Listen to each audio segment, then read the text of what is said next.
Donc, bonjour à tous. Bienvenue à ce 27e webinaire de l'association Aftermath. Alors, aujourd'hui, nous avons le plaisir d'accueillir Stéphane Gosset, donc, qui va nous parler de modélisation thermodynamique de la solubilité de certains éléments d'alliage dans les dans les caloporteurs métalliques.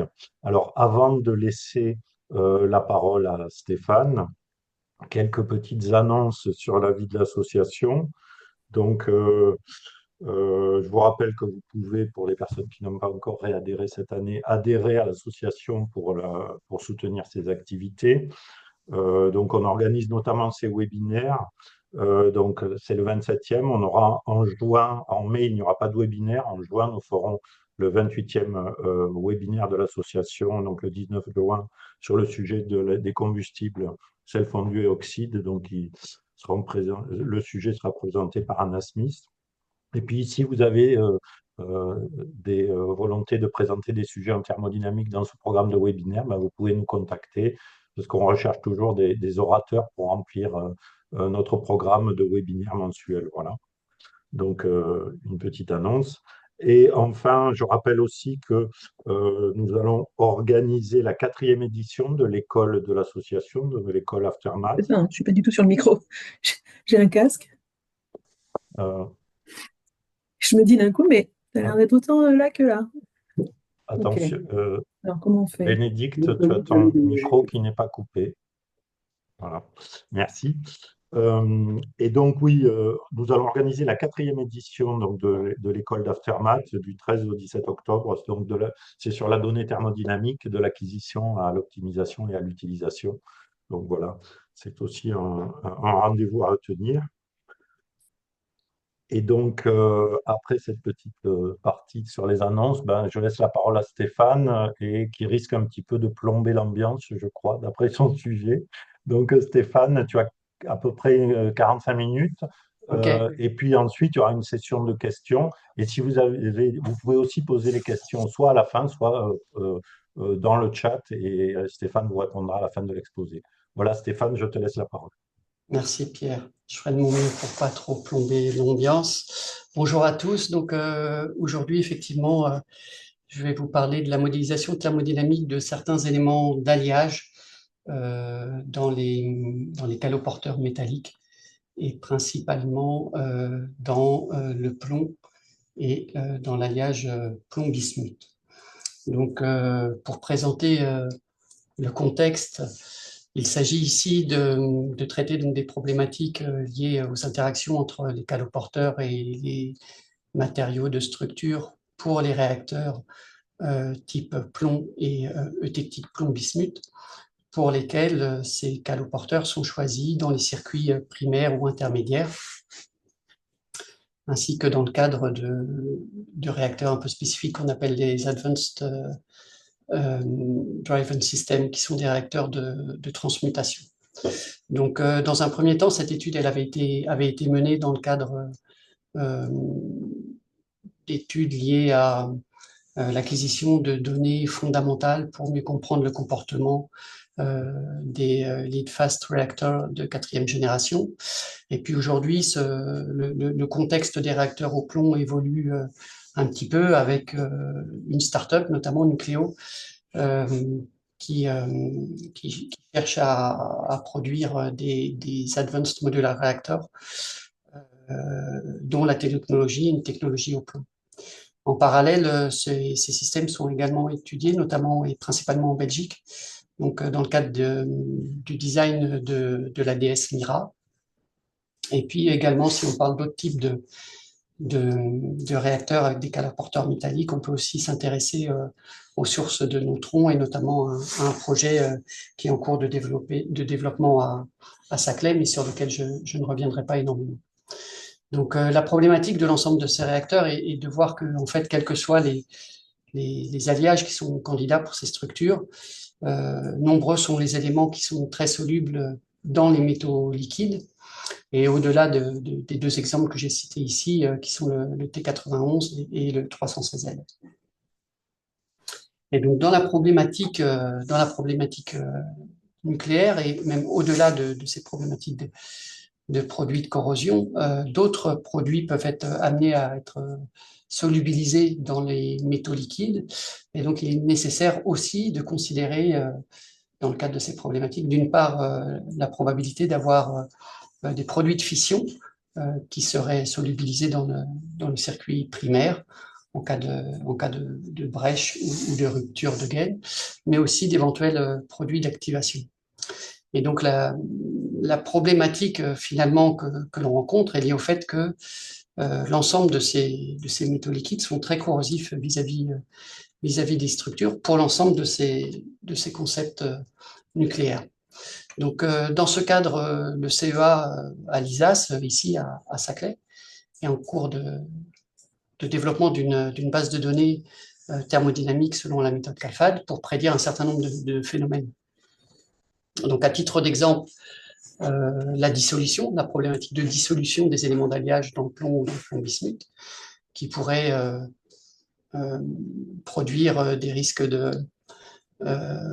bouchage de pompes, par exemple, si jamais ces éléments dissous se précipitaient au point froid. Et puis également, d'un point de vue plus oxydation, de fournir des données liées à la possible précipitation de l'oxyde de plomb en cas d'une mauvaise gestion du potentiel d'oxygène dans le liquide, et puis de l'ensemble des produits dont je viens de parler, donc produits de fission, produits d'activation, produits de corrosion, dans l'objectif aussi de fournir des données au mécanisme cinétique. Donc à titre d'exemple, ici vous avez quelques solubilités d'éléments d'alliage à l'intérieur du plomb en fonction de l'inverse de la température, et je vais au cours de cette présentation montrer quelques exemples sur le comportement d'éléments d'alliage tels que le chrome, le fer, le manganèse, le nickel, de produits d'activation tels que le bismuth ou le mercure, ou de produits de fission sur lesquels je travaille depuis quelques années, qui sont le palladium et le tellure. Donc, concernant les problématiques liées à la solubilité de ces éléments d'alliage dans les métaux liquides, on rencontre finalement deux types de dommages, qui sont d'une part la corrosion par les métaux liquides, mais également les problématiques de fragilisation par les métaux liquides.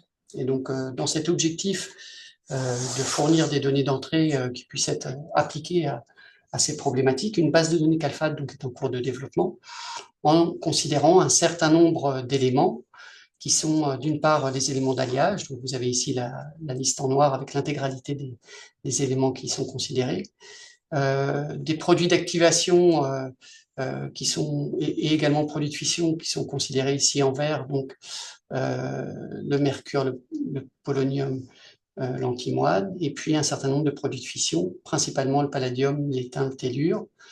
Pour le caloporteur, effectivement, en fonction du type du réacteur, on va s'intéresser soit au plomb, soit à l'eutectique plomb-bismuth. Et afin de maîtriser le comportement de ces éléments en fonction d'un potentiel d'oxygène ou en fonction d'une quantité d'oxygène dissous dans le liquide, il est également d'introduire des systèmes oxydes à l'intérieur de cette base de données. Donc, pour ceux qui ne connaissent pas le diagramme de phase et les caractéristiques du plomb et de l'eutectique plomb-bismuth, donc vous avez ici le diagramme de phase plomb-bismuth, à l'intérieur duquel donc, on voit un eutectique profond. Donc, cet eutectique profond, c'est l'eutectique plomb-bismuth, qu'on appelle LBE, qui a une teneur en plomb de l'ordre de 44,5% en fraction atomique, avec une fusion une réaction eutectique à 400 Kelvin. Et puis, vous avez également à droite, donc pour les autres types de caloporteurs au plomb, le point de fusion du plomb à partir au-delà de 600 Kelvin. Donc, ces deux types de caloporteurs sont utilisés dans les réacteurs nucléaires et du fait de la dissolution de certains des éléments, on peut être amené à retrouver certains éléments de corrosion à l'intérieur du métal liquide. Donc ici, je vais vous présenter quelques exemples et notamment, je vais commencer par l'exemple du nickel. Alors pourquoi le nickel? Le nickel parce que c'est parmi les éléments majoritaires de l'alliage, c'est celui qui a une très très très forte solubilité, alors non pas dans le plomb, mais dans le technique plomb-bismuth. Alors pourquoi cette solubilité? Donc vous avez ici les deux diagrammes de phase. Donc ici le diagramme de phase nickel-plomb avec ici la courbe liquidus qui est calculée et superposée aux points expérimentaux issus de la littérature. Donc on voit qu'à basse température, on a une solubilité relativement faible, mais à contrario, dans le cadre du système bismuth-nickel, on voit que dès les basses températures, on a un liquidus qui est assez plat, beaucoup moins pentu, avec une mise en équilibre de différents intermétalliques, notamment donc, à basse température BI3NI et à un peu plus haute température BI. Et donc c'est à cause de ce liquidus que le nickel présente une solubilité relativement forte dans le cadre d'une utilisation de cet élément dans le plomb bismuth. Et donc, vous voyez ici un comportement caractéristique de la solubilité du nickel dans le plomb bismuth, dans le technique plomb bismuth, avec une rupture de pente liée au fait que plusieurs intermétalliques se trouvent en équilibre avec le liquide. Donc, si on prend les deux points noirs qui sont représentés ici, donc le premier ici, donc on est en inverse de la température, donc le premier ici représente la température de 673 Kelvin, et on voit à cette température que l'interaction entre le technique plomb-bismuth, donc sur la ligne BIPB, et le nickel, amène à avoir un équilibre triphasé qui implique l'intermétallique bismuth-nickel-BiN. À plus haute température, après la rupture de pente, à 773 Kelvin, on voit ici que sur la même ligne, entre le technique plomb-bismuth et le nickel, l'équilibre n'induit plus du tout les mêmes phases et induit directement un équilibre entre le nickel de structure FCC et puis le liquide ici, qui est dans les deux cas représenté dans sa zone monophasée par la partie blanche ici à 773 Kelvin et ici à 673 Kelvin. Voilà. Donc ceci explique la raison pour laquelle on observe une rupture de pente dans ce système ternaire. Je vais ici montrer un autre exemple, qui est le cas du manganèse. Alors pourquoi je m'attarde sur cet élément? Parce que les principales interactions entre le plomb, le bismuth et puis le fer, le chrome, le nickel ont déjà été publiées. Et donc, je cherche aujourd'hui à enrichir la base de données pour avoir une description plus fine du comportement des éléments d'alliage à l'intérieur des métaux liquides.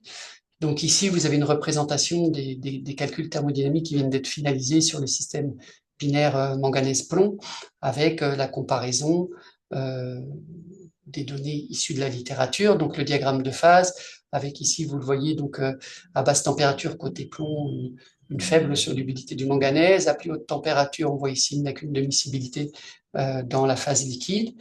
Et puis ici, sans doute, ce qui va un peu plus intéresser les personnes qui travaillent sur cette thématique de caloporteurs nucléaires, c'est de regarder comment se calcule la solubilité du manganèse dans le plomb et comment elle se compare aux différentes données de la littérature.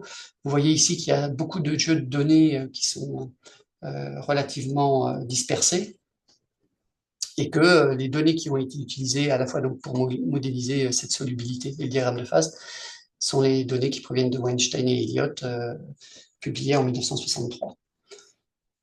Donc, en parallèle de ces données qui sont plutôt des données de diagramme de phase, bien sûr, la méthode CALPHAD permet également de reproduire des données d'activité chimique, ce qui est le cas ici. Donc, vous avez l'activité du manganèse dans le plomb liquide à deux températures, 1073 Kelvin et 1273 Kelvin. Et donc, vous voyez que la base de données qui a été développée pour reproduire les données diagrammatiques permettent également de calculer les activités chimiques dans l'alliage.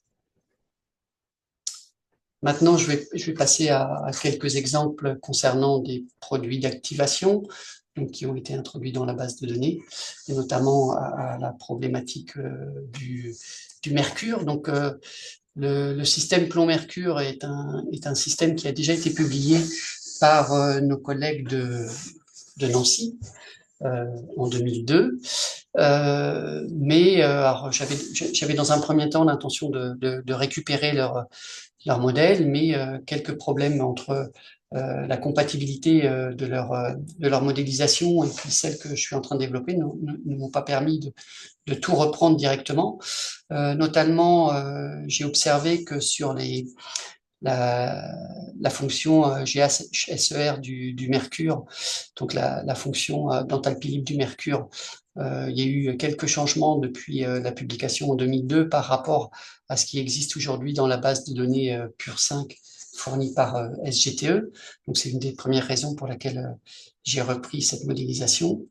Et puis également, il y avait quelques incompatibilités concernant certaines phases, certaines solutions solides, et notamment concernant la phase rhomboédrale A7.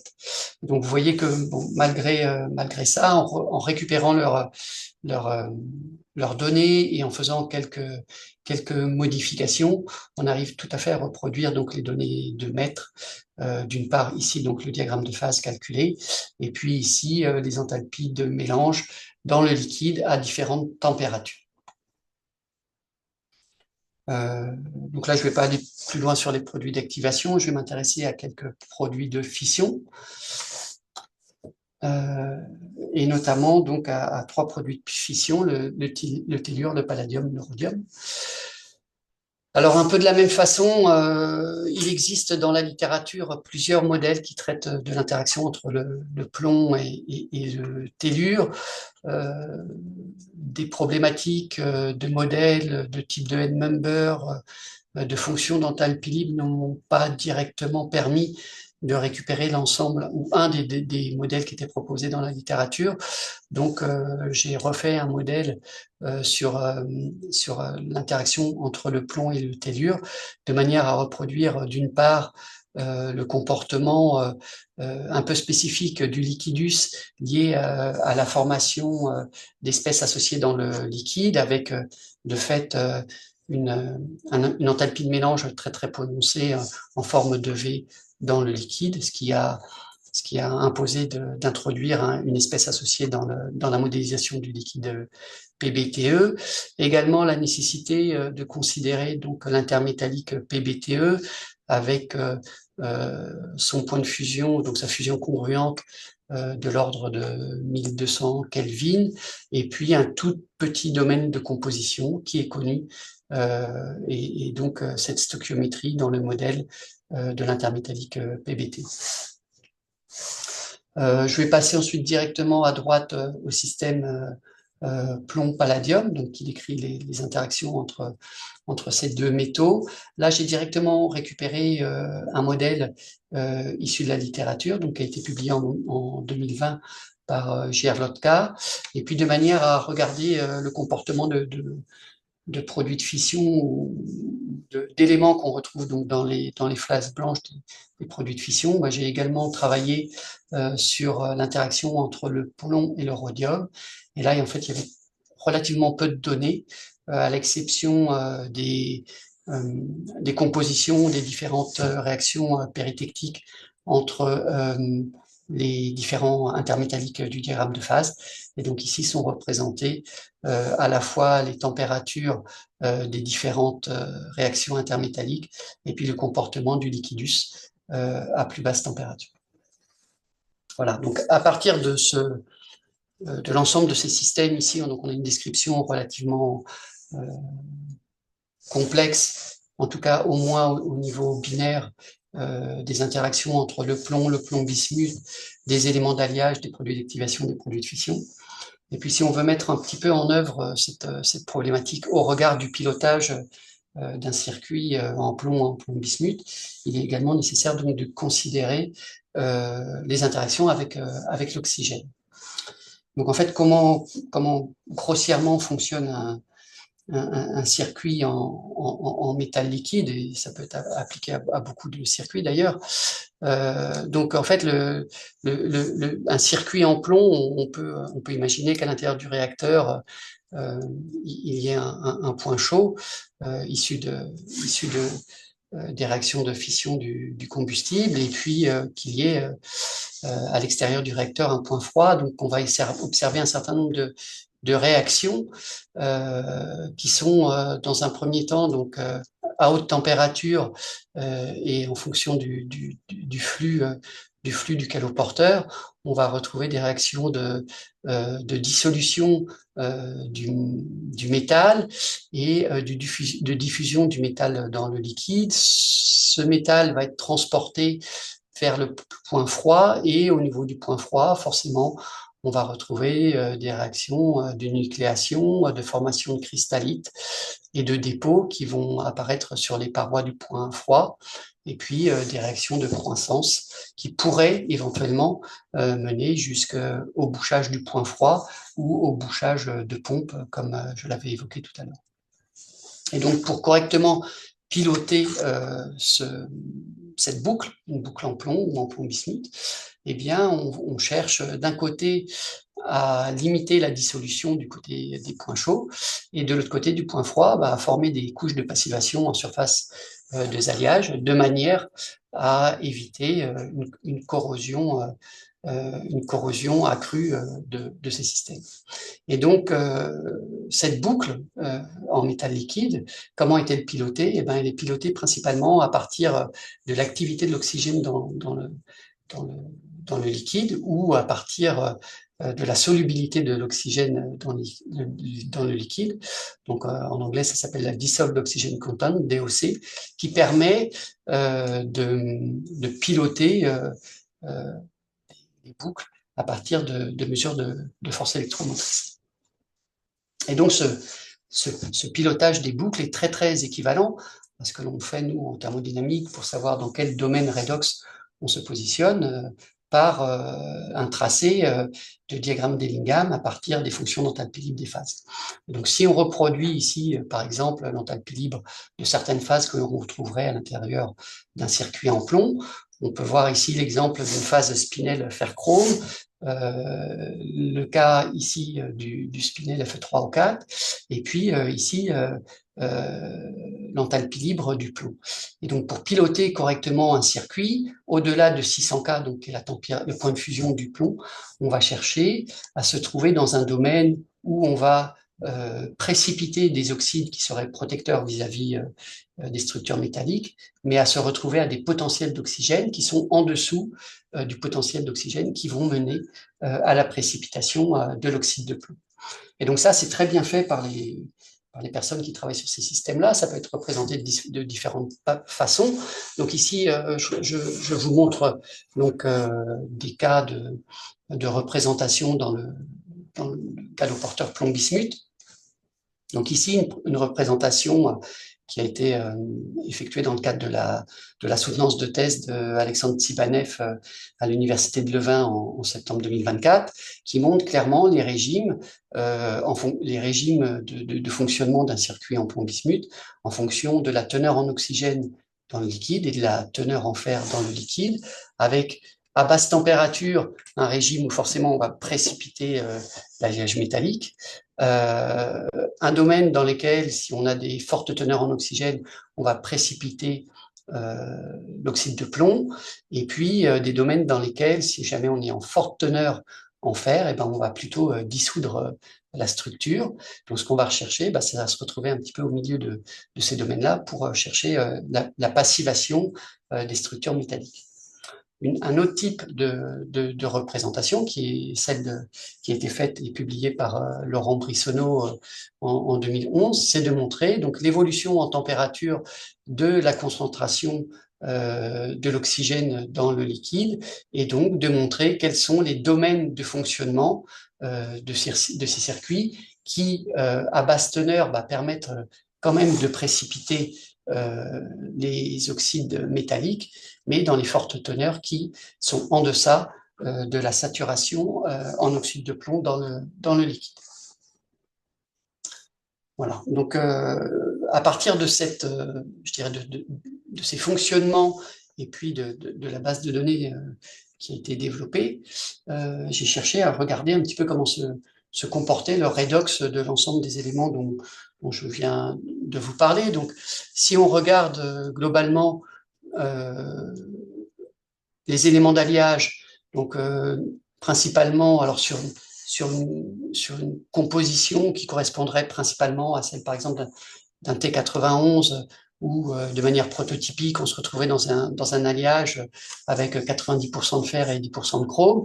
Donc, il faudrait être dans une fenêtre de fonctionnement qui serait avec des potentiels d'oxygène qui seraient donc au-dessus de la précipitation des oxydes de chrome et des phases spinelles, qu'elles soient fer chrome ou fer pur, mais avec des fenêtres de potentiel d'oxygène qui seraient en dessous de celle de précipitation de l'oxyde de plomb ou de précipitation d'autres éléments tels que les produits de fission dont j'ai parlé tout à l'heure, donc le tellure qui formerait ici son premier oxyde, donc l'oxyde de tellure TeO2, ou l'oxyde de palladium dans le cas de potentiel d'oxygène très très élevé. Donc, un point dont je n'ai pas encore parlé, c'est en fait comment est représentée ou modélisée la solubilité de l'oxygène dans ces alliages. Donc, l'oxygène a été solubilisé à partir, a été modélisé à partir des données expérimentales. Et ici, on représente donc la solubilité de l'oxygène dans le plomb liquide en fonction de l'inverse de la température. Ici, la même chose a été faite pour le plomb bismuth. Donc, concernant ces données, en tout cas pour le plomb et pour le plomb bismuth, les données de solubilité de l'oxygène proviennent de modélisations CALFAD qui ont été effectuées par Risold en 95 et en 98 pour le système bismuth-oxygène et plomb-oxygène respectivement. Et puis, la solubilité de l'oxygène dans le technique plomb-bismuth a été modélisée dans le cadre de cette étude. Et donc, si on souhaite réaliser quelques calculs d'application, on va définir un système chimique avec une certaine composition, et puis on va chercher à regarder un petit peu comment se comporte l'ensemble de ces éléments chimiques à l'intérieur d'un caloporteur plomb. Donc ici, je mets de côté le bismuth, et puis on va regarder un petit peu, en fonction des conditions de calcul, comment vont se comporter l'ensemble de ces éléments. Donc ici, on va prendre, en termes de composition du calcul, et à titre d'exemple, une mode d'alliage avec une composition en fer, chrome, nickel, qui est donnée là. On va prendre, en parallèle de cet alliage, environ 100 moles de plomb liquide, de manière à solubiliser partiellement cet alliage dans le caloporteur liquide. On veut regarder le comportement de certains produits de fission. Donc ici, le palladium et le tellure. Donc on va prendre une composition du type PD3TE. Pourquoi? Parce que, en gros, le rendement de fission du palladium par rapport à celui du tellure est à peu près 3 fois plus élevé. On en met vraiment quelques pouillèmes dans le liquide. Ici, on en met 0,1 mol. Et puis, on se fixe à une température de l'ordre de 500 degrés Celsius, qui correspond à peu près à la gamme d'utilisation du caloporteur dans le réacteur au plomb.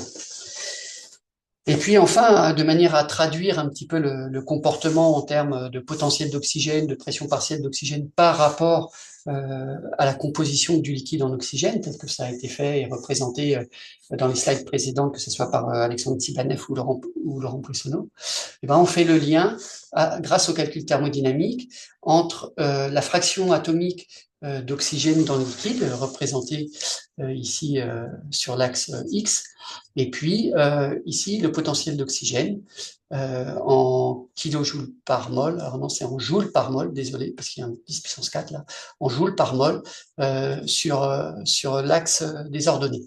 Donc ce calcul a été également fait à 500 degrés, et donc on voit directement le lien que l'on pourra faire par les calculs thermodynamiques entre le potentiel d'oxygène, la fraction d'oxygène dans le plomb liquide, et puis le comportement des différentes phases dont je viens de parler.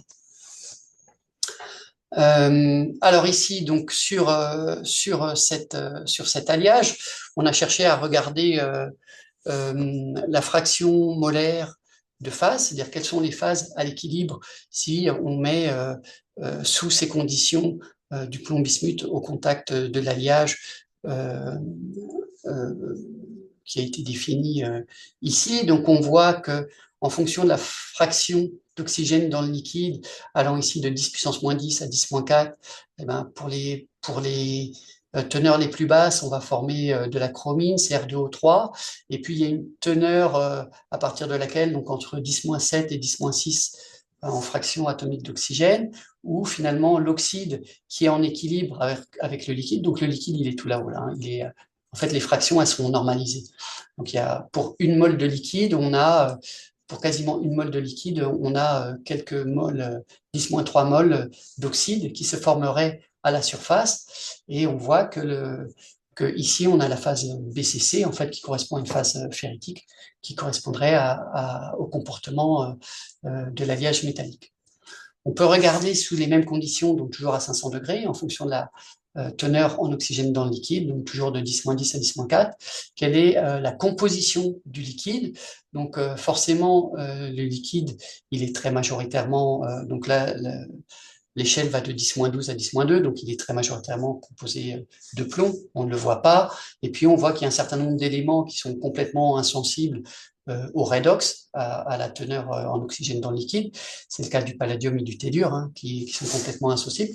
Mais on voit que lorsque la teneur en oxygène, donc ici en bleu, augmente, eh bien, on va à partir d'une certaine teneur supérieure, là également à peu près à 10-6, on va avoir une rupture de comportement du fer qui va être beaucoup plus soluble à haute fraction en oxygène, beaucoup plus soluble qu'il ne l'était dans le cas des basses fractions en oxygène lorsque les matériaux à l'équilibre étaient la phase BCC et Cr2O3.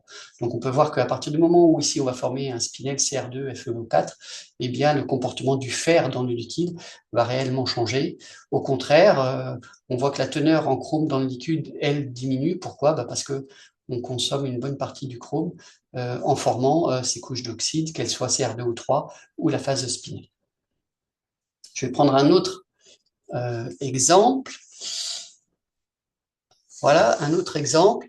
Donc l'idée ici n'est plus de faire varier la teneur en oxygène, mais de faire varier la température. Donc on a repris à peu près les mêmes compositions, et puis on se fixe à une teneur en oxygène dans le liquide qui est de 10-8. Alors moi je regarde par le biais de mon calcul combien ça met de mol dans cette composition globale, ça donne un nombre de moles qui est donné ici, et donc je fixe ce nombre de moles à l'intérieur des conditions du calcul. On voit que lorsqu'on reproduit donc la composition du liquide sur l'axe des ordonnées, donc en fonction de l'évolution de la température, bon, on retrouve bien sur 10-8 d'oxygène ici en bleu à la température de 773 Kelvin, température à laquelle j'étais sur la slide précédente.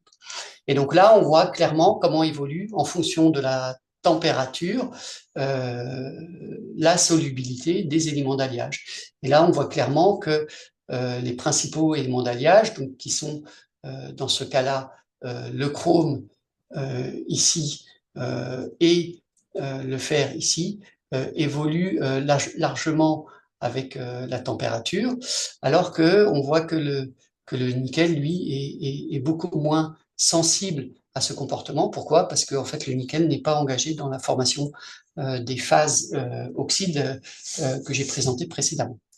Et puis, si on regarde ici la fraction molaire des phases, qu'est-ce que l'on voit? On voit principalement que, en gros, la teneur en phase ici évolue très peu avec la température, donc un petit peu d'oxyde, donc sous forme Cr2O3, toujours la phase BCC, donc qui correspond à l'alliage, et puis principalement du liquide. Alors ce que l'on peut voir ici, qui est intéressant de voir, c'est qu'on aura en dessous de 600 Kelvin, qui est la température, le point de fusion du plomb, on aura quand même l'existence d'un tout petit peu de liquide ici qui tend à croître avec la température. Et ce liquide, en fait, il est lié à l'existence euh, d'un liquide principalement formé de palladium et de plomb. Je vais un petit peu mettre de côté d'autres éléments sur lesquels j'avais également travaillé. Pourquoi? Parce que au-delà donc des alliages dont j'ai parlé en début de présentation, donc le T91, le 316, mais aussi alors d'autres types d'alliages type aluminoformeur ou ficrol. Eh bien, les alliages à haute entropie sont également étudiés dans le cadre de leur utilisation pour des alliages compatibles avec le plomb et le plomb bismuth, mais je ne vais pas vraiment revenir dessus maintenant.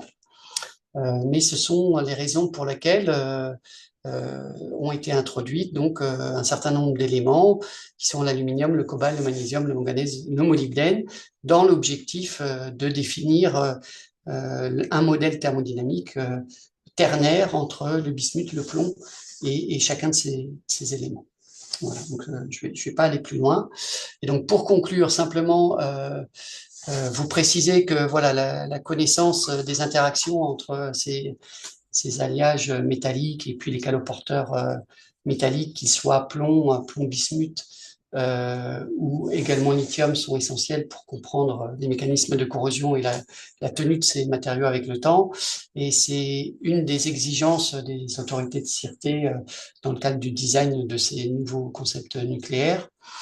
Et dans ce cadre, les outils thermodynamiques peuvent être très très utiles dans le cas des systèmes métalliques pour anticiper la formation de phases intermétalliques qui pourraient éventuellement précipiter, et également de définir les solubilités, les activités chimiques qui peuvent être utilisées comme moteur thermodynamique dans les mécanismes cinétiques de corrosion.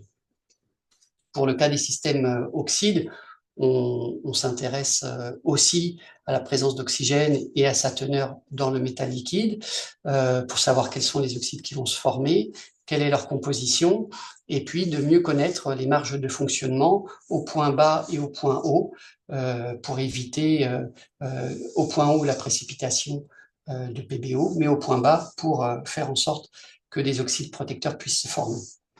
Donc, cette base de données va continuer à être développée, notamment pour considérer, alors principalement dans un premier temps le lithium, et puis pourquoi pas les caloporteurs eutectiques plomb-lithium, donc en y ajoutant un certain nombre d'interactions. Et puis, à titre d'exemple, voilà, vous montrer simplement que ici, j'ai déjà commencé à travailler sur deux systèmes qui sont donc le système chrome-lithium et nickel-lithium, de manière à modéliser les solubilités de ces deux éléments dans le lithium liquide.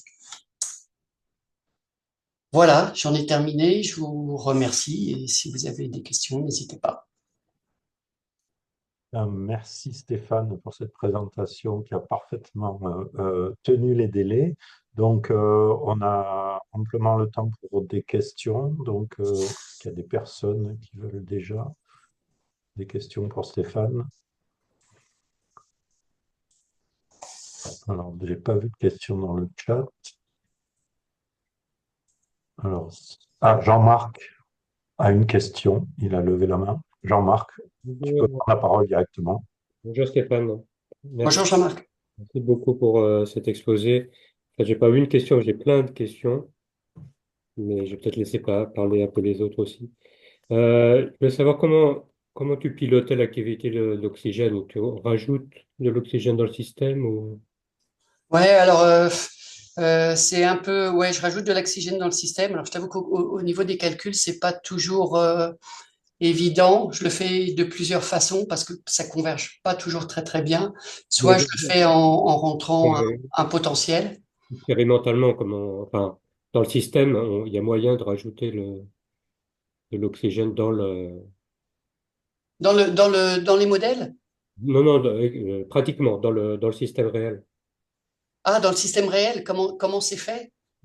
Ouais, alors je saurais pas te dire exactement comment c'est fait. Je pense que c'est piloté. Je crois que c'est piloté à partir de mélanges de gaz qui sont donc avec des très très faibles teneurs en oxygène, qui permettent de maintenir un équilibre entre le gaz et le métal liquide, et donc d'assurer une certaine solubilité de l'oxygène dans le liquide.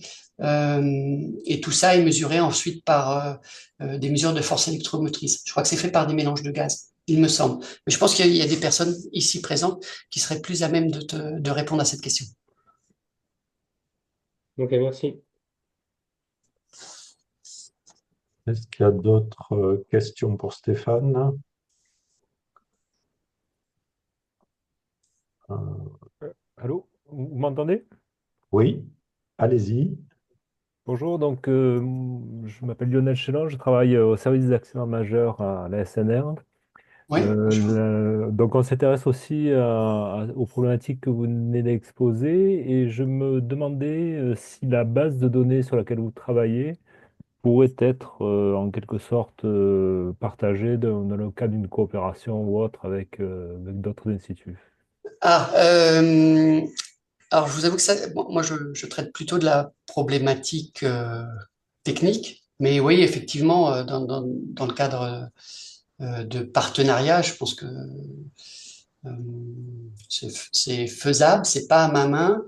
Et donc, il y a quelqu'un à la direction des programmes énergie chez nous, donc au programme R4G, qui est entré à Coigny, qui est chef de projet SFRAG, qui s'occupe effectivement d'éventuels partenariats sur cette thématique. Donc, oui, je pense que je connaîtrai pas les termes exacts de cette collaboration, mais en tout cas, je sais que à la direction des programmes énergie, quelqu'un est en charge de ce type de partenariat. Très bien, merci. Vous pouvez me rappeler juste le nom que je note? C'est Andrea Coini. Vous le mets dans le chat. Très bien, merci beaucoup. Est-ce qu'il y a d'autres questions pour Stéphane? Jean-Marc à nouveau. J'arrive avec ma deuxième question. C'est comment ils arrivent pratiquement les produits de fission dans le caléoporteur? Tu as parlé de brèche, mais c'est-à-dire c'est un accident ou c'est... Oui, oui, alors le calcul ici, moi je l'ai fait vraiment en prenant un exemple, je dirais, quelconque, où je considère qu'il y ait une rupture de la première barrière, donc effectivement une brèche dans la gaine qui amènerait à mettre en contact des produits de fission avec le caloporteur liquide.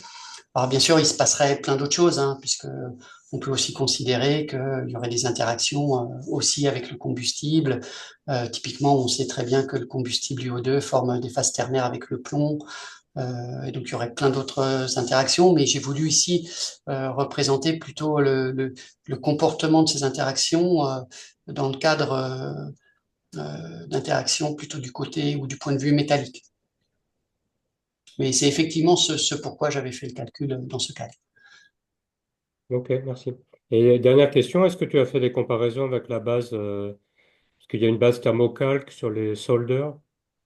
Alors, je la connais, cette base, effectivement. J'ai présenté quelques systèmes ici. Il faut savoir qu'il y a un certain nombre de systèmes que j'ai récupérés de la littérature qui doivent être ceux présents dans la base Solders, effectivement. Notamment, je pense que, par exemple, il doit y avoir peut-être éteint plomb, éteint plomb antimoine, un certain nombre d'autres qui proviennent de cette base de données. Donc, en tout cas, c'est des choses qui sont, de mon point de vue, très, très équivalentes et très compatibles. Ouais. Ok, même si, bien sûr, je suppose la base solder n'a pas été développée du tout pour les mêmes types Non, non, d'applications. c'est pas les mêmes applications. Après, si tu veux, en termes de problématiques, ce que j'ai rencontré, et c'est notamment le cas de ce que j'ai vu dans le système plomb, plomb-mercure, donc lié à la publication de maître Jean-Marc Fiorani, Michel Villasi, c'est qu'en fait, il y a un certain nombre de end-members ou de fonctions d'entalpie libre qui ont évolué et qui font que quand je reprends simplement les paramètres, eh ben, j'arrive pas à reproduire les diagrammes tels qu'ils sont représentés dans leur papier. Ok, merci beaucoup. Voilà. Est-ce qu'il y a d'autres questions pour Stéphane? Oui, mais j'aurais une question, c'est Olivier. Salut, Vas-y, Olivier. Olivier. Bonjour Stéphane. J'avais une question pour savoir, tu nous as présenté du coup les calculs qui sont des calculs statiques. Oui, Et tu nous as parlé au début de boucles et donc ouais, de fonctionnement entre un point chaud, point ouais, froid. Est-ce que ouais. vous avez commencé un peu à voir comment coupler tes données thermo avec des codes de fluidique ou des choses comme ça pour essayer de voir Ouais. un petit peu des aspects temporels?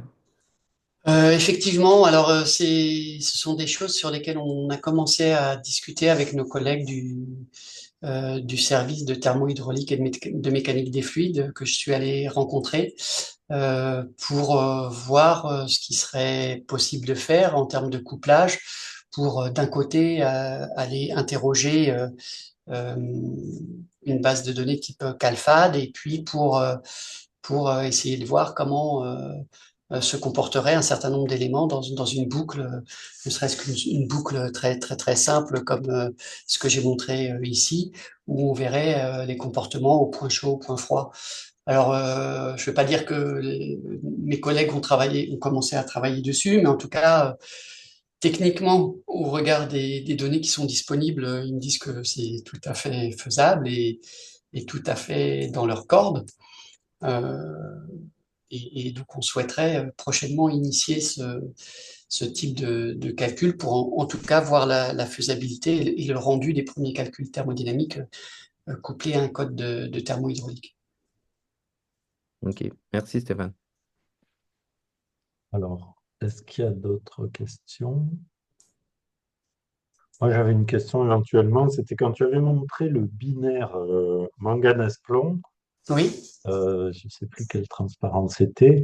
En fait, donc, il y a des données de solubilité qui sont très divergentes entre un auteur et puis celui que tu as choisi.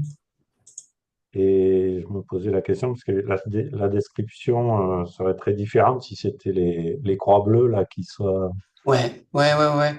Et alors dans l'autre, tu disais qu'il y avait une convergence. Enfin, c'est le même auteur qui a fait les mesures d'activité, les mesures de solubilité. Et Tout donc, à fait, ouais. C'est-à-dire que bah, c'est un peu toujours la même chose. Effectivement, lorsque je regarde quelles seraient les données d'activité calculées en considérant, je ne sais pas si vous voyez mon curseur, mais par exemple, ces données ici, là, ces données de solubilité, on aurait quelque chose de très, très incohérent. Et puis, je dirais un petit peu également, je dirais, en ayant l'habitude de travailler sur ces systèmes, on voit quand même que la courbure du liquidus ici est un petit peu étrange. ouais. Et puis, si on veut le comparer un peu plus loin à d'autres données, excusez-moi, ça va pas très très vite, à d'autres données dans le système ternaire, puisque, pof, donc ça c'est l'aluminium, c'est pas ce qui m'intéresse. Voilà, si on veut regarder un petit peu le comportement dans le système ternaire, bon, bah, on voit que les données du côté manganèse plomb ici, elles sont très raisonnables lorsque également on les extrapole à plus haut niveau Oui. dans le système ternaire. Ce qui n'est pas le cas, je ne sais pas si vous le voyez, mais ce qui n'est pas le cas dans le cas du système bismuth-manganèse, parce qu'à haute température, il y a un seul jeu de données où, par le même auteur, hein, Weinstein, là, qui prédit finalement une forte rupture de pente qui laisserait penser qu'il y aurait une lacune de miscibilité à haute température dans le système bismuth-manganèse. Et à ce jour, ces données-là, bah, elles sont un peu incomplètes et donc cette éventuelle lacune de miscibilité, je ne l'ai pas considérée pour le moment. Voilà, donc ça c'est l'extrapolation ternaire. Alors ce qui est quand même intéressant, c'est que dans la très récente thèse de Alexandre Stibanev à Louvain, il a traité donc de la solubilité d'un certain nombre d'éléments dans le techtique plomb-bismuth et notamment du nickel et du manganèse. Donc je vais aussi regarder comment se comporte ma base de données vis-à-vis de ces résultats pour essayer de voir si s'il serait possible peut-être de modifier cette description BIMN qui fait que finalement, ici du côté très riche en bismuth, on a des données qui sont calculées, qui sont beaucoup moins compatibles avec les observations expérimentales. Ok, merci. Et je profite qu'il n'y a pas de question pour une autre remarque, enfin, ou question. Là, il y a une grande créativité dans les concepts de réacteurs, d'après ce que j'ai compris de tous les projets différents. Il y en a Oui, plus d'une dizaine, je crois. oui. Et en termes de besoins de bases de données thermo, bon, là, je vois que tu fais face à un certain nombre d'applications. Quels sont les autres besoins qu'il y aurait? Et aussi par rapport aux bases que vous avez déjà au CEA, donc la grosse base TAFID, enfin, il y a différentes bases. Ouais. Est-ce qu'il y a encore des manques ou qu'est-ce qu'il faudrait développer pour Euh, ces concepts là? Parce que là, comme Oui, alors il y a un certain nombre, il y a un certain nombre. Alors, typiquement sur les systèmes que j'ai regardés. Alors, je voulais regarder typiquement des produits de fission qui auraient des comportements que je qualifierais de métalliques, même si on n'est pas forcément face à des métaux. Mais donc j'ai regardé un petit peu ce qu'il existait au point de vue biblio sur césium iode tellure. Bon, bah, césium iode tellure, il n'y a pas grand-chose dans le plomb. Euh, à, à l'exception de la description plomb tellure que je t'ai montré, que je vous ai montré un peu plus haut. Voilà, ici. Donc effectivement, plomb tellure, c'est bien connu, mais plomb iode, je crois qu'il y a rien. Je crois que plomb césium, il n'y a rien non plus. Bismuth césium, par contre, ça existe. Il y a même un modèle Calfad.